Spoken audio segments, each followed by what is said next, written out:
အလိုင်းအရီနာကွင်းထဲမှာဝမ်းသာပီတီမြဲတွေကြာပြီးငိုကြွေးနေတဲ့ရန်ဒိုတယောက်သူ့ရဲ့34ချိန်မြောက်ဆုမလားကိုရရှိခဲ့ပြီး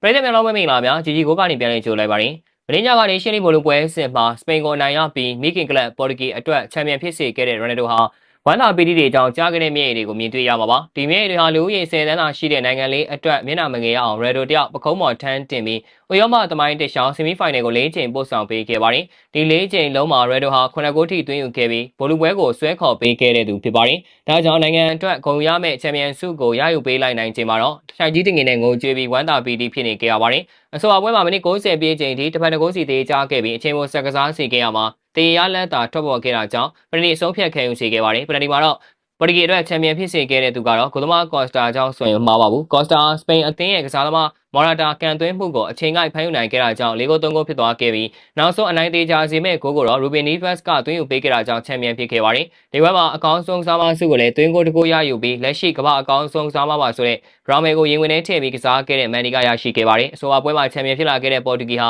နေရှင်လီသမိုင်းတစ်လျှောက်2 ကြိမ်မြောက်ချန်ပီယံဖြစ်လာတဲ့ပထမဆုံးသောအသင်းအဖြစ်စံချိန်တင်ခဲ့ပါတယ်ဒါအပြင်ကိုဂျီရိုနယ်ဒိုဟာလည်းနေရှင်လီသမိုင်းမှာ15 ဂိုးသွင်းယူပြီးသွင်းဂိုးအများဆုံးစားမဖြစ်ခဲ့ပါတယ်အသက်အရွယ်ကကိန်းဂဏန်းလို့ဆိုထားတဲ့ရန်ဒိုကတော့နိုင်ငံအသင်းအတွက်138 ဂိုးမြောက်သွင်းဂိုးဖြစ်ခဲ့ပြီးကလပ်အသင်းအတွက်တော့ဂိုး800ပြည့်ခဲ့တာကြောင့်စုစုပေါင်းဂိုးရေအတွက်938 ဂိုးထိရှိလာခဲ့ပြီဖြစ်ပါတယ်အခုဒီဗီဒီယိုကိုကြည့်ရှုနေတဲ့ပရိသတ်များတို့ကရောရန်ဒိုတယောက်ဘယ်ချိန်ထိစံချိန်နေဆက်ချိုးနိုင်မလဲဆိုတာကွန်မန့်မှာခန့်မှန်းပေးသွားကြပါဦးအားလုံးကိုကျေးဇူးတင်ပါတယ်ခင်ဗျာ